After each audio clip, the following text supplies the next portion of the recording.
各位观众、各位听众、各位网友、各位朋友，大家好，欢迎来到我的频道派 TV。今天是纽约时间2020年9月16号，星期三。纽约市的死亡人数是23758人，确诊人数是24万3000人，死亡率是9.78%。纽约州的死亡人数是33038人，确诊人数是45万0714人，死亡率是7.33%。全美国的死亡人数是19万8967人，确诊人数是671万5007人，死亡率是2.96%。恐惧指数是25.59，还可以。原油还是38美元一桶，黄金是1961美元一盎司。那么大豆、小麦和糙米的价格非常平稳，但是牛肉和瘦肉猪的价格呢，还是在高位盘整。人民币暴涨，对美元的兑换率是6块8毛1兑1美元。新冠肺炎的疫情爆发到今天啊，那么全球188个国家累计超过了2849.3万名的确诊患者，至少91.5万人因此死亡。但是这个病毒的起源呢，还是没有查明。麻省理工学院的 MIT 的这个科学家呢，经过研究认为啊，与其他假设性的来源理论相比呢，新冠肺炎病毒呢比较可能属于在实验室制造的病毒。如果这样的话呢，疫苗将无法发挥预防病毒的作用。MIT 的科学家叫做阿丽娜 Chan， 从今年的3月开始呢，研究了新冠肺炎病毒起源的课题。他发现了新冠肺炎这个病毒的这个稳定性啊，不管是新冠肺炎的这个自我复制呢，达到了万亿次，但是与人类最初的感染病例相比呢，它的病毒基因序列呢几乎没有发生改变。如同很多新出现的传染病一样 ，COVID-19 被认为是人畜共患病的这个疾病。它的过程是起源于动物，然后找到宿主，再通过某种方式传染给人类。虽然疫情是在华南海鲜市场爆发的啊，我们姑且认为是这样，但是没有任何科学证据证明冠状病毒可以不通过中间宿主直接传染人类。2003年的亚洲曾经爆发了 SARS 疫情，那么这种病毒基因序列呢，大部分和现今新冠肺炎病毒相似，同属冠状病毒家族。那么 SARS 病毒呢，也存在一个令人费解的问题，同样缺乏人畜共传病毒应该具备的进化阶段，直接就可以感染人类。经过查阅2003年 SARS 病毒的科学文献，那么阿丽娜发现呢，第一个 SARS 病毒在它存在的最初3个月之内啊，迅速演变，不断的发展和改变感染人类的能力，仅在流行的后期呢，才稳定下来。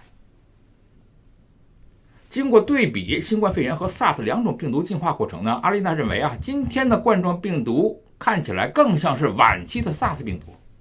一开始就非常适应人体，并且快速蔓延。那么如果2019年的这个新冠肺炎病毒啊首次出现的时候呢，就已经非常适应人体，那么可能存在3种可能性的解释。一是在最初的宿主那里，病毒早已经完成了应有的变异和进化过程，变成了直接感染人类的完美病毒。按照现有的科学理论来看呢，这种变异的可能性基本不存在。第二，病毒可能比我们所知道的爆发时间呢更早，或者早就开始感染人类了，并且传播了数月时间没有被发现。这种可能性也是微乎其微的。因为面对这种未知的流行疾病啊，中国也不可能没有发现，而且医学研究人员呢，也可以通过保存的样本来查找病毒早期的演变踪迹。第三就是病毒是在实验室完成了，它进化的过程呢，而且也曾经利用人体细胞做过相关的实验。对于这种可能性来说呢，不能排除新冠肺炎病毒是来自实验室的可能性。如果是如此的话，病毒极有可能是在研究过程中出现了意外，并且不小心泄露出来。病毒如果在实验室随机混合不同基因序列的病毒株，那么这种病毒株差异性问题呢，可能会导致疫苗不具有预防作用的功效。有人提出穿山甲是中间宿主的说法呢，但是经过研究验证呢，这种说法是错误的。因为不同的病例所带来的病毒基因序列呢，会有些不同之处，但是有关穿山甲论文的病毒数据呢，是完全相同的。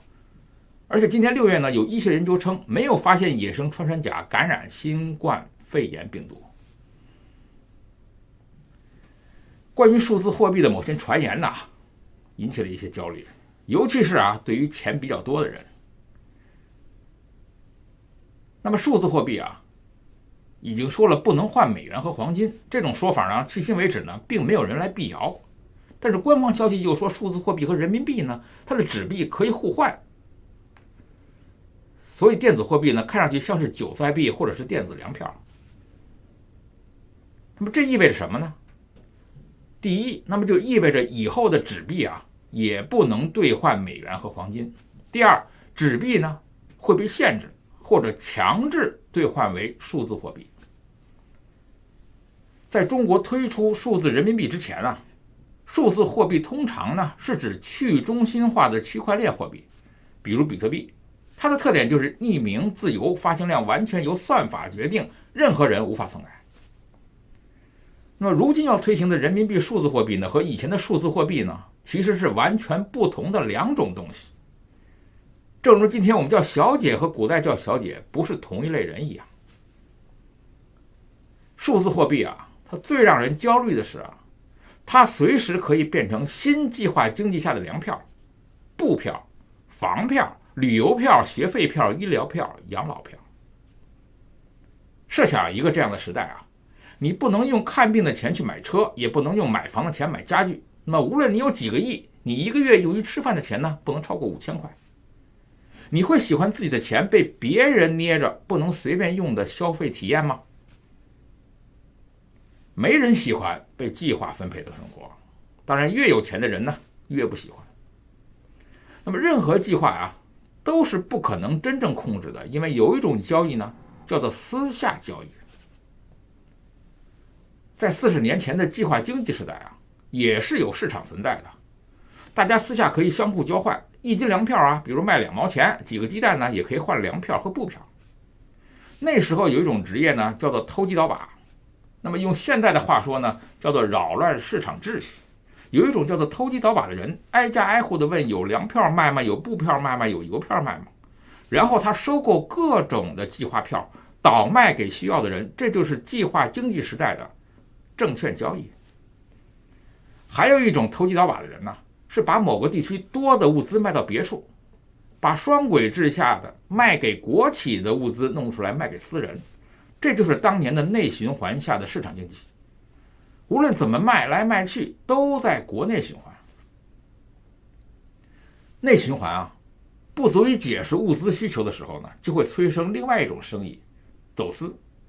上世纪70年代末开始呢，走私开始是在东南沿海流行的。当时日本人给我们带来了所谓的精工啊、东方双狮啊、西铁城手表啊、三洋牌收录机，香港人带来了计算机和电子表，还有康益8080的4喇叭。那么台湾人呢，带来了邓丽君、费玉清奇异的磁带，还有产地不明的各国走私的布，不仅质量好、价格便宜，还不需要布票。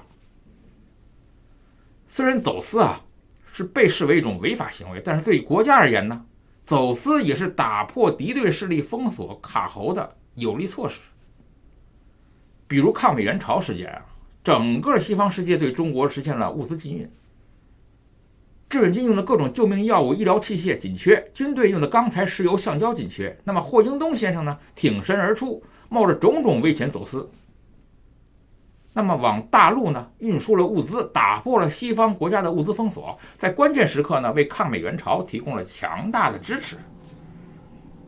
所以只要有需求就会有市场，那么真正的内循环呢是不存在的。那不论是1948年的金圆券还是数字货币，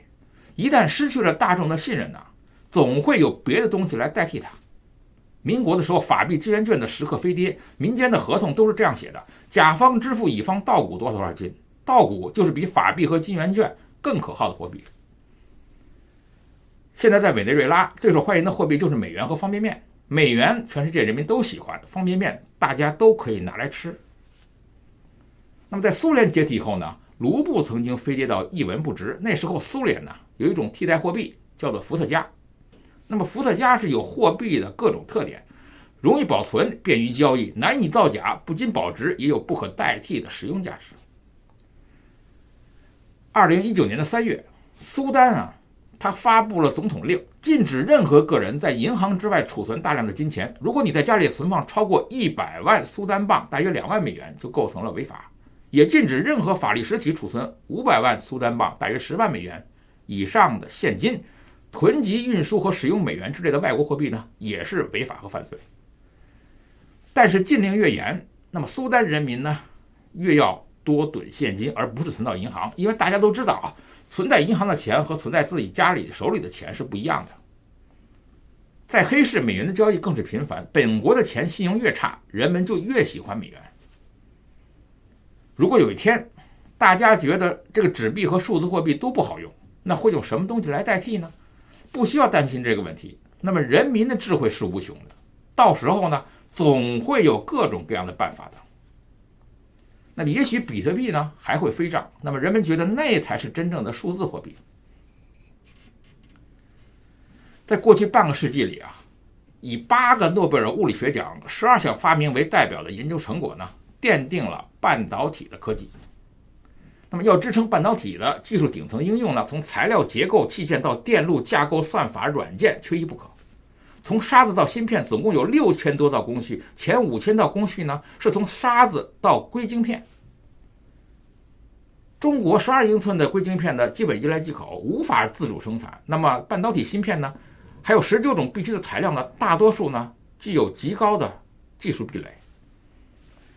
我们知道日本啊，在半导体材料的长期保持着绝对优势，硅晶圆、化合物半导体晶圆、光罩、光刻胶、靶材料等14种重要材料呢，占了全球50%以上的份额。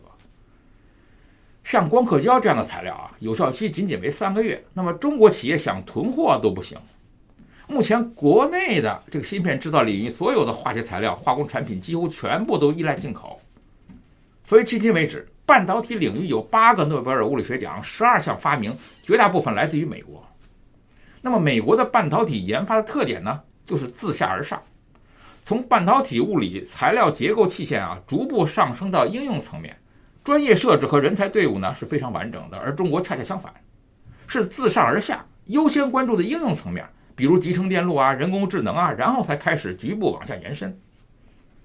那么它带来的根本问题就是啊，那么投资和研发经费层层节流，越往底层的基础研究呢，越拿不到经费，人才蓄水池很小，造成了严重的学科发展不平衡。半导体的基础研究，它的课题繁多，研究分散，设备依赖大，研究成本高，那么进入的门槛极高，那么研发周期又长，得做上10年甚至20年的冷板凳。因此在中国呀，很少有人愿意投身这个领域。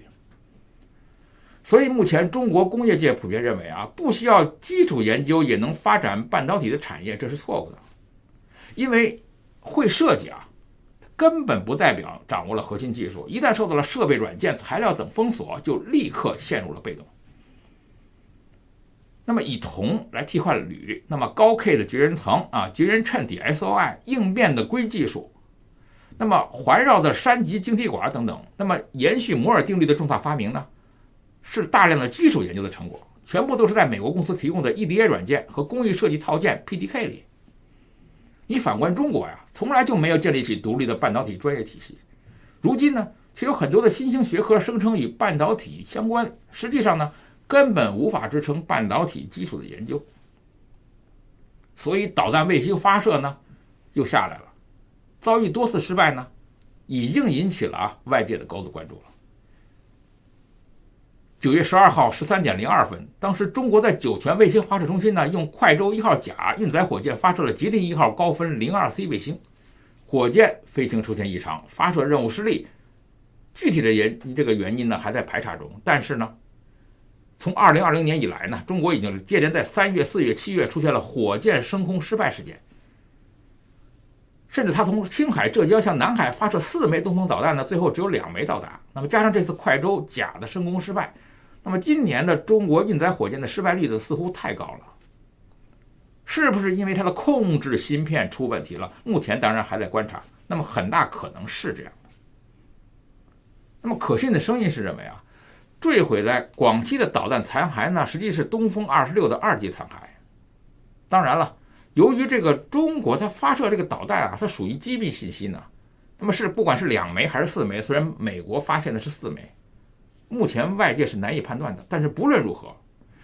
过时老旧的芯片和设计以及生产制造呢，已经严重影响了中国的科技发展。大多数的中国人啊，他走到了国外，发现啊，人均 GDP 早就超过3万美元的西方人呢，他们是有钱又悠闲，他们几乎没有加班的情况，假期又多，总是在世界各地旅游。那么中国人问，为什么西方人不勤劳还那么富裕呢？那么原因呢？这是由于西方的资本主义所谓发展的历史原因造成的，这是第一点。那么本身西方在第一次工业革命呢，它就开始了资本的原始积累的过程。所谓的大肆掠夺亚洲、拉丁美洲、非洲的资源啦，占领殖民地啦，从事海盗式的掠夺啦，贩卖奴隶啦，同时他们在本国开展大规模的圈地运动。所谓的用暴力手段夺取土地啦，丰厚的原始积累呢，给了西方的资本主义提供了发展条件。而中国呢，就是农耕为主，爱好和平没有掠夺的天性，不论是出使西域呢，还是下西洋，都是以友好为前提的互通往来。那么很可能就是由于中国当时没有像西方国家那样所谓大肆掠夺资源还把先进的生产技术带去了全世界。那么由于这种农耕民族的传统和统治者常年的重农抑商，抑制了中国的资本主义的萌发。发展到如今，那么西方的国家拥有全世界大部分的资本，西方的资本家手握全世界最重大的经济命脉，每天只靠资本投入呢就能坐享劳动成果。在外人看来，他们每天都在喝咖啡看报纸，却赚着比常人多几十倍的钱。第二个原因，西方先进的科技发展水平呢，使他们拥有全世界最多的专利权。在完成了所谓的原始积累以后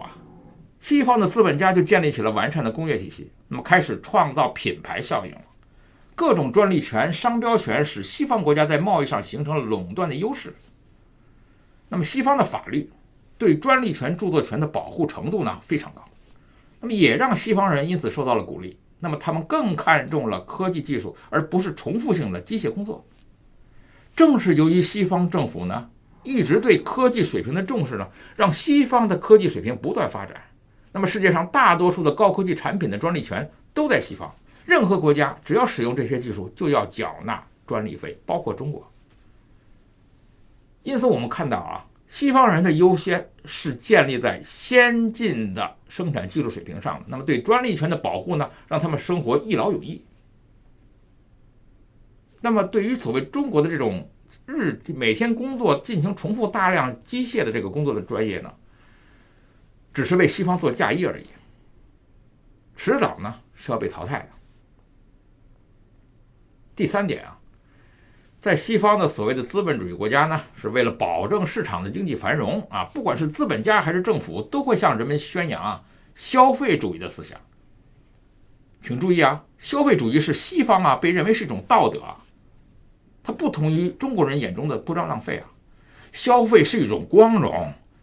西方国家是从人们的思想、愿望、情绪出发，就是鼓励用消费来换取快乐的。记住一定要消费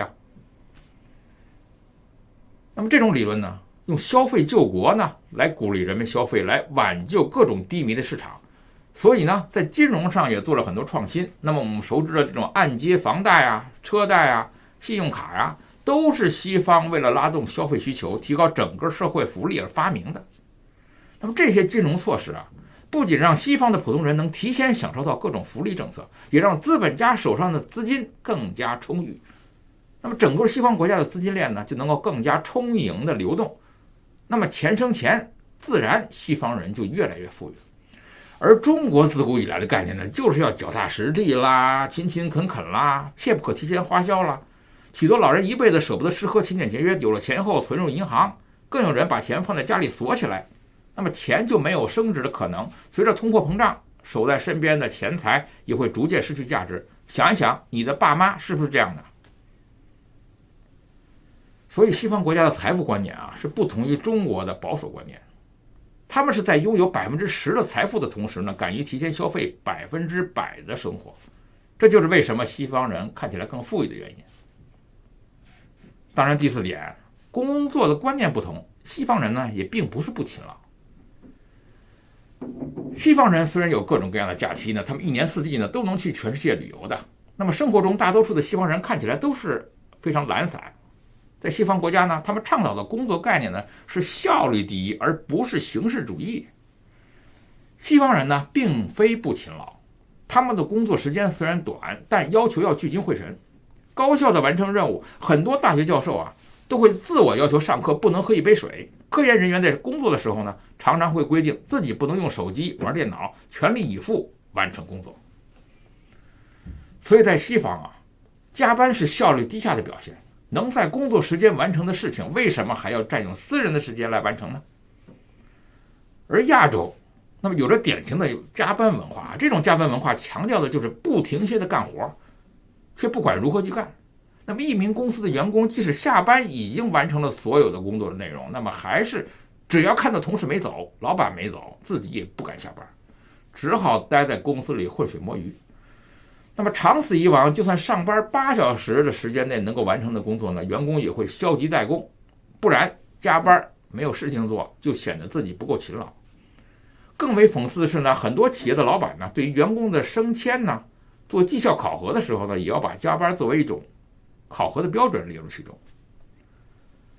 当然，无论如何，勤劳啊，是中华民族的传统美德。虽然中华民族没有这个词，没有这个族，但是要提高这个科学素养呢，理论上呢，作为亚洲的国家呢，作为中国人呢，还最好是不要做一台终日忙碌的机器，而是要选择用大脑来取长补短，这样才能真正的实现财富自由。那么希望呢，我能够在邮轮上，在赌场里看到你。派 TV 欢迎订阅，我们下次见。